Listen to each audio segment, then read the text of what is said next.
Join us, Alex and Colleen, self-proclaimed fake it till you make it experts, as we navigate the highs and lows of being a woman and how the pressure and overwhelm of trying to do it all often leads to feeling like an imposter in our own lives.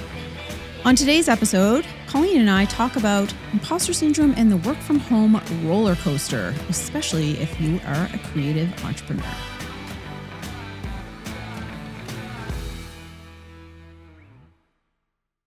Hi, Alex. Hi, Colleen. How are you? I'm good. How's your week going? It's going. It's going. It's right now in the studio. It's February 28th, end of February. So I remember the last time we were chit-chatting, you and I, one-on-one in studio. We were like, oh, thank God January's over. Are you feeling, thank God February's over? I'm always glad when both January and February are over. Right? I just don't like this time of year, and this February has been a lot. It's been a lot. The weather is something else. You know, we've had some stormy days here lately, but it's all foggy and rainy and yucky. And people can say that they're not affected by the weather, but we had sun 3 days ago, and you could see the lightness in people's step. It was also much warmer, too. Right. It was like 7 degrees. Yes. I mean, I will never pretend to not be affected by the weather. Yeah, you're very much affected by it. My hair and the weather basically dictate my mood. Okay, your hair cracks me up. I have a video from last month that I will at some point put together and post of you trying to figure out your hair. It's a never-ending. For this studio. It's just a never-ending battle that I'm losing. You're losing it. I think your hair looks great. Like, I think you're in a phenomenal place with your... Okay, this is what I see. Your hair looks fantastic. And I also think you're in a really cool place with your self-esteem and confidence, because I'm seeing... I don't think you're faking it. I'm seeing an authentic Alex online talking about... Tell everybody about this program that you've officially launched, I guess. Well, it's still in the works, but it is about infusing integrity into your business and your brand, and it really comes back to figuring out what means the most to you. You know, if you want to use buzz terms, and it's sort of your values, but I like to think of it much more about what kind of makes you who you are, and then infusing that into your brand. So you don't feel like you're performing; you're just acting within the things that are the most important to you, and they're built right into your strategy, which just makes it easier to show up. It makes it easier to make decisions. It makes it easier to have strong boundaries in place. So there's just a lot of things about having that integrity infusion in your branding that enables you to direct your business in a much more aligned way. And I'm seeing it. I'm seeing the videos that you're posting and the reels that you're posting. It is so Alex. Like, it is the Alex that I know. It's a very authentic person is showing up, and I'm really enjoying it. I feel like we talk about going through these peaks and valleys with our imposter syndrome. I feel like you're on a really high spot right now. You're in a good spot. That's what I see.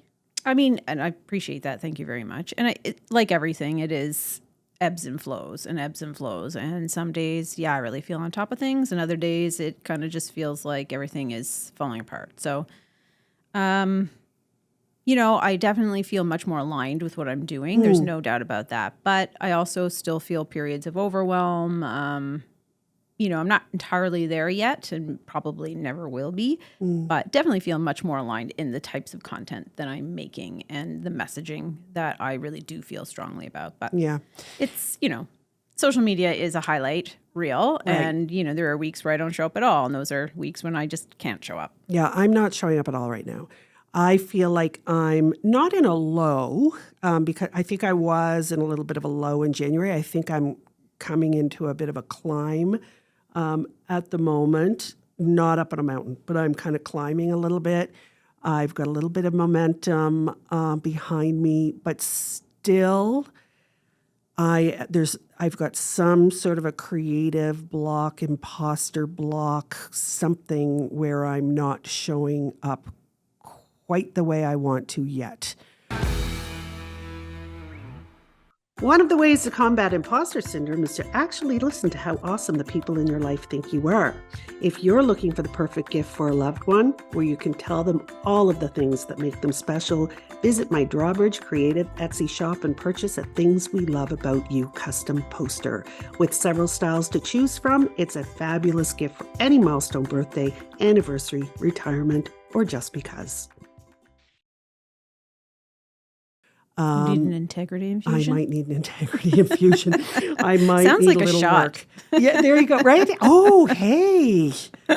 It's not. There's no alcohol There's involved no in my alcohol brand involved. strategy. All right. But Yeah, so probably we've got, be a very different brand strategy. it might be. It might be. Anywho. So we both have some stuff going on, and I think this kind of rolls into a conversation I thought we could have about working from home, because there is such a roller coaster to working from home, and I thought we would kind of chat a little bit about that, because the topic to me is super important. We both work from home. It sounds like a dream, but it comes with a lot of challenges. There's a lot of distractions when you work from home.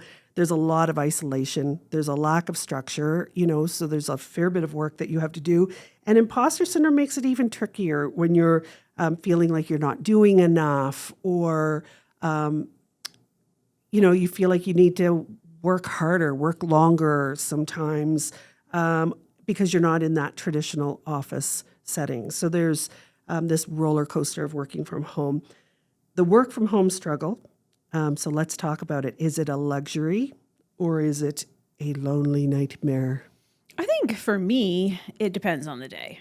Yeah. Sometimes I really appreciate the flexibility to set my own hours and kind of shut everything else out and just get things done.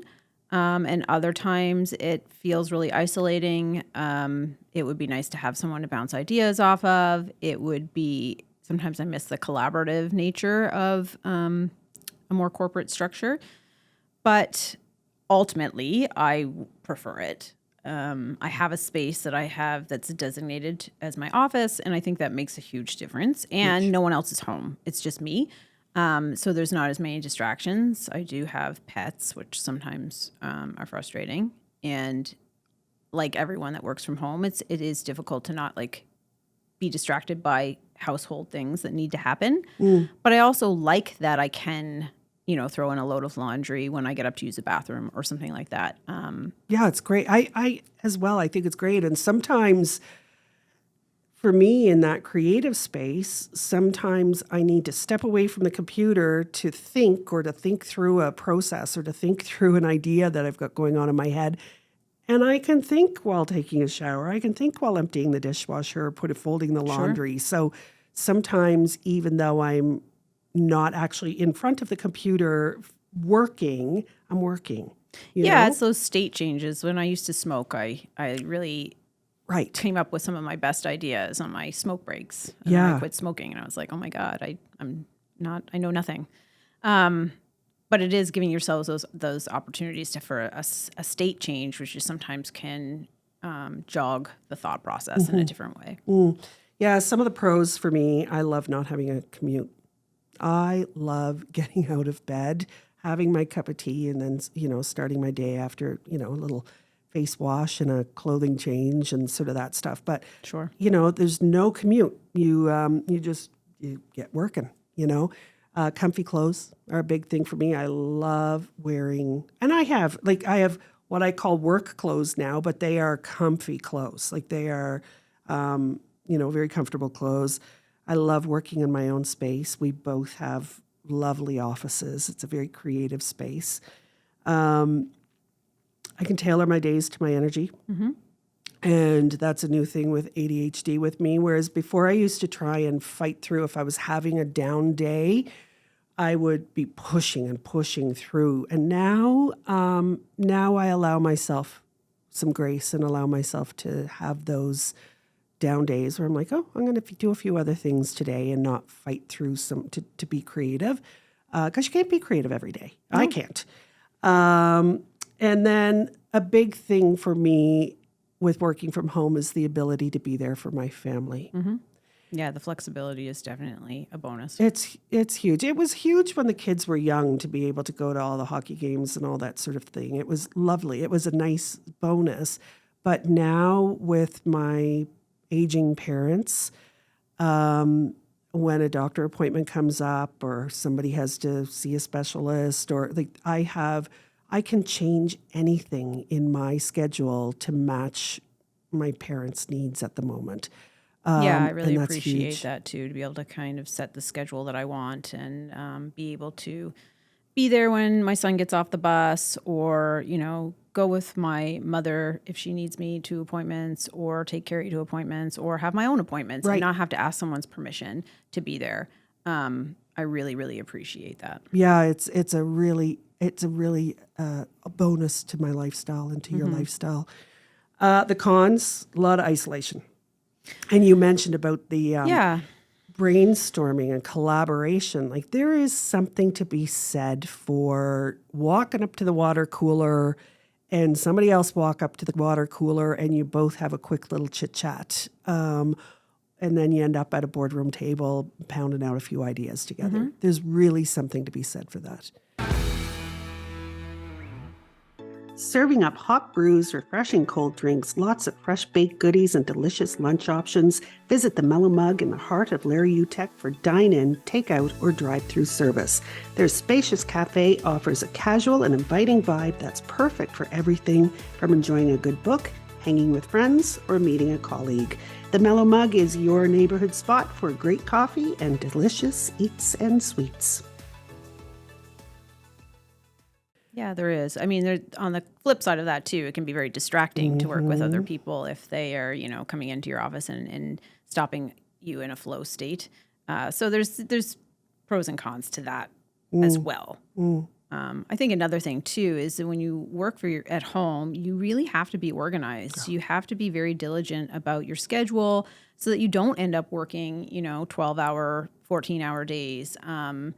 Also, if you are doing appointments here and there, to be able to schedule your week in a very specific way so that you're maximizing your time and not just like spending so much time going from meeting to meeting and forgetting to build in task time, which is something that I had gotten into in the first few years of my business. And that just that's when you end up working so many hours because you haven't tackled a schedule that works well for you. So. Yeah, and I've kind of adopted a very similar schedule to yours now, that Monday, Tuesday.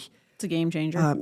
Monday, Tuesday are big work days. And I call them big work days. I mean, I get a lot of work done on those Mondays and Tuesdays. Every now and then I have to do a Monday content creation day, and it will throw me off a little bit. But those are big days to really pound out a lot of work, a lot of work. And then you can kind of take meetings after that and spread them out a little bit. Yeah, I find it beneficial. I'm not always in the mindset to jump right into seeing people and engaging when the week begins either. So I like that it's more of a slower start and I'm just sort of getting my thoughts organized and checking things off a list, which is a much easier way for me to ease into the week. Yeah, before I did the Monday, Tuesday thing, I found I was doing Sunday what I now do on Monday. Like I was Sunday nights, I was like, okay, I got to sit down and go through my to-do list and what's my week going to look like and lay out my calendar and stuff like that. I don't do that now. Sunday nights are kind of sacred to me now. I enjoy just having a quiet Sunday. I don't work Sundays now at all. And that's a Monday job.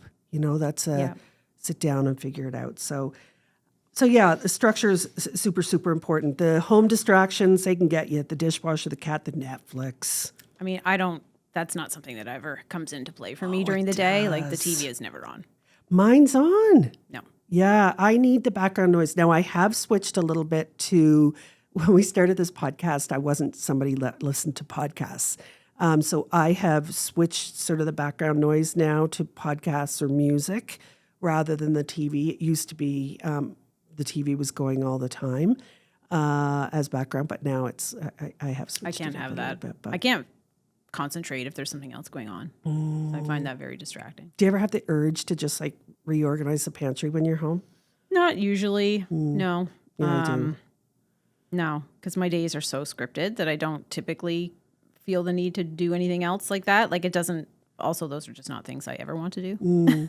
I think some of the difference with you as well is because you have a son that lives at home with you, that your evenings is very much family time. Whereas a lot of times, I've got a pretty good, I like to work in the evenings. You know, my I do brain's not. pretty clear for working in the evenings. So a lot of times in the afternoon, I'm doing other things that I will sit back and watch a movie. And then I think, okay, well, that's a 2-hour movie I'm watching here now, but I'm going to work 2 hours this evening to make up for that. So it kind of works a little bit better for my energy. Yeah, my brain definitely cannot do that, but I also can't do anything at night, like nothing that requires actual thought. Yeah, I'm more night. You're a morning person. Yes. Yeah, we did this thing recently of who, or eat coffee, tea, morning, evening, introvert, extrovert. Yeah, you're very much a morning person. I am very much a night person. Yeah, I'd say my most productive time and when I'm actually at my desk would be like 8:30 to 1. Is where I do the most. 8:30 to 1. Yeah. Oh, yeah, no. That would be the same for me, but 12 hours later in the evening. No, I don't work till 1. But all right, the highs and lows of a creative career is the next topic. When you're working in a creative career, imposter syndrome is always lurking. Yeah, and I think I actually mentioned this in our very first episode that I was listening to the other day again, and about the gray area of measure in creative fields and how that can really cause a lot of imposter syndrome because you don't have really strict ways to measure success. Yeah.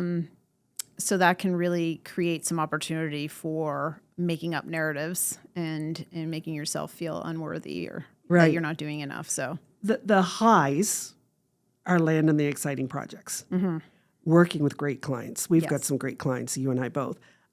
Seeing your work make an impact. Like you're watching businesses grow. That's cool. That's, you're part of that, right?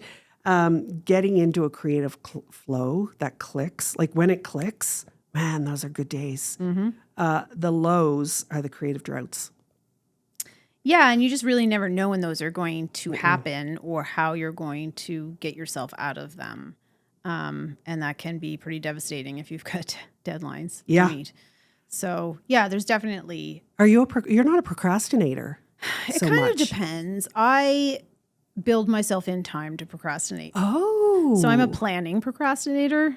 Oh, I'm not sure what that says about me, but I usually plan things out, but give myself a lot of leeway just in case. Yeah. I need to procrastinate a little bit. So it's like built-in safety net, I guess. That's good though. I mean, I put off.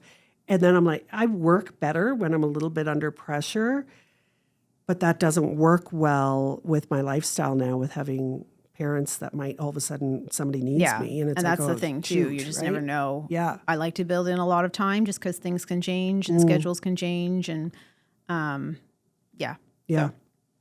that helps me because I have control issues. Well, do you? Also lows, doubting our worth and questioning if we even belong in the industry. That is such a creative thing. It's like, what am I even doing? Why am I here?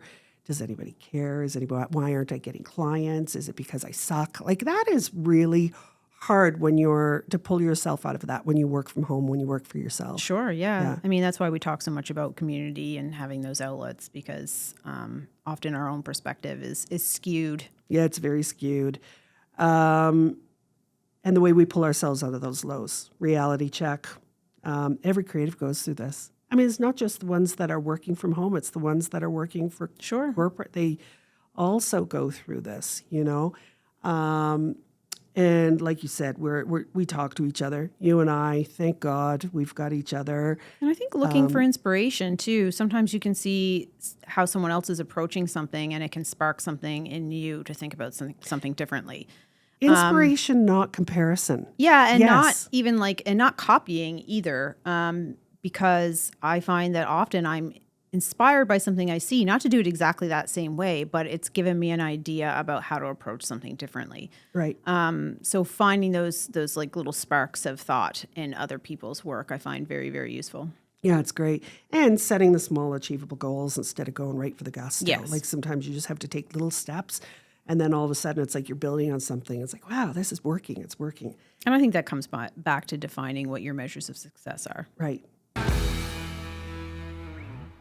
Looking to relax and rejuvenate? Treat yourself at Bello Day Spa. Located in the heart of Bedford West, from luxurious facials and brow services to soothing massages, waxing, and perfect manis, pedis, their team has you covered.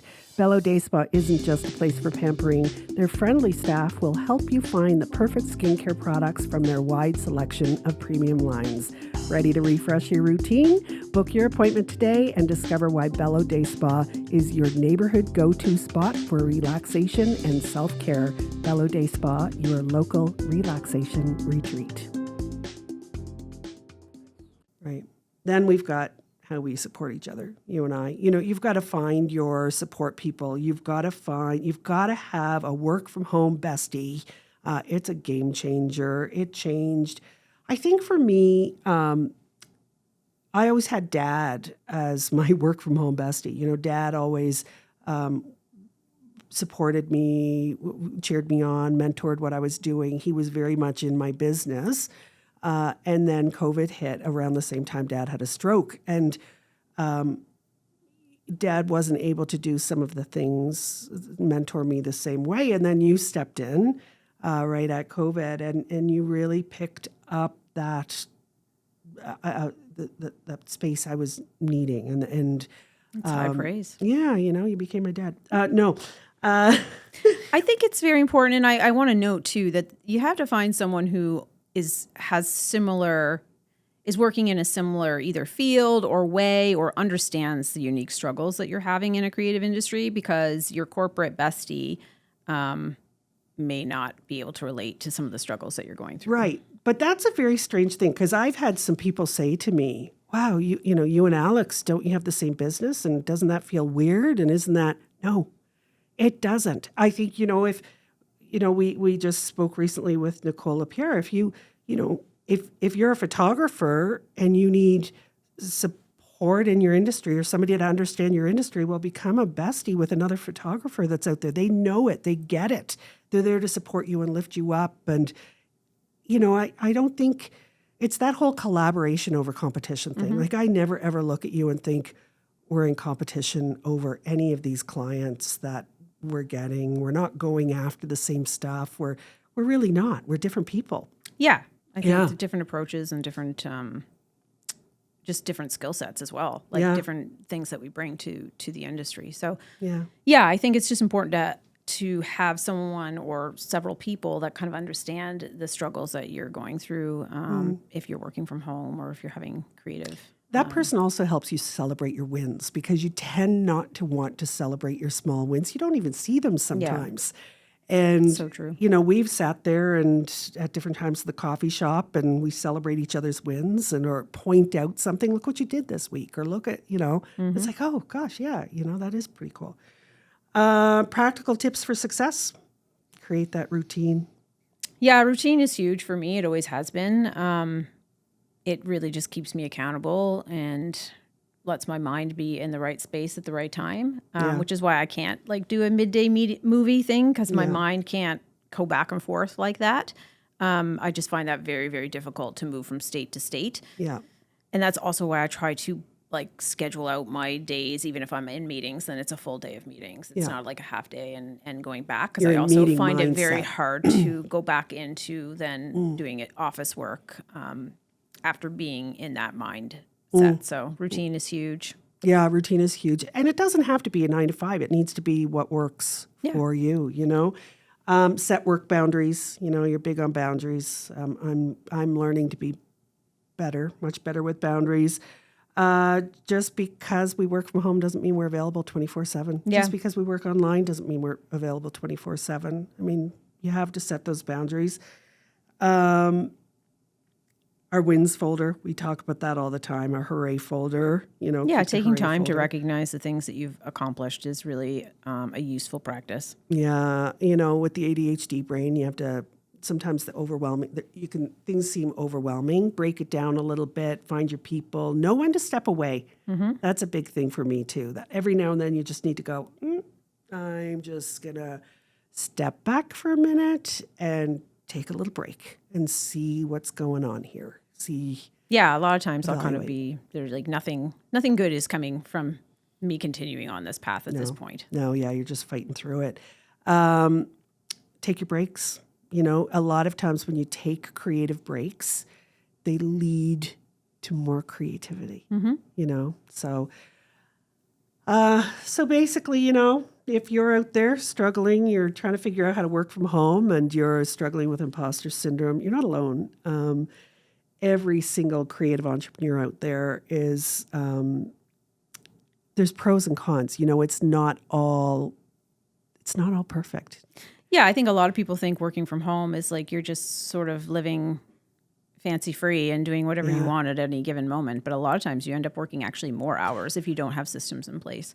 So it's important to kind of look at that. There can be, you can get in times of underworking, but there's a lot of times of overwork, and that's about figuring out the schedule that works for you, or you end up working right through the weekends, right through the, that's right through the holidays, right? You don't take vacation. That's not cool. You need your vacations, you need your downtime, you need to structure it all out. Right. But no one's going to tell you to do it, so you have to schedule it in. It's you. Yeah, it's you that's doing it, and we live by our planners. So if you're thinking about working from home, we are both huge advocates. But imposter syndrome does come in there. We do struggle with it. It's tough with the creative stuff. It's tough with the ADHD stuff. But you know what? It's incredibly rewarding. So share your work from home struggles and wins with us online. Send us, tell us about your business. Tell us what you do. We want to hear. Yeah, and how do you stay accountable? Yeah, how do you stay accountable? What are your tips? Let's have a chit chat online about it. And if today's episode resonated with you in any way, leave us a review. Yeah, help us get out to more people. Yes, get out to more people so we can have, more work and work more and share the imposter syndrome ways. Is that what we're doing? Let us teach you about imposter syndrome.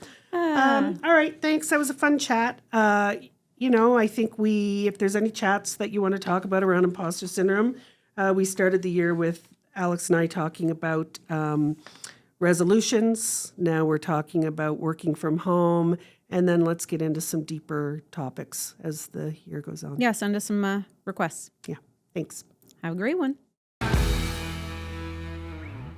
Thanks so much for tuning in to this episode of Imposter Sisters. Please remember, we're not doctors or mental health experts. If you're looking for mental health guidance, please see our show notes for local resources. Until next time, keep your head high and we will see you next Tuesday.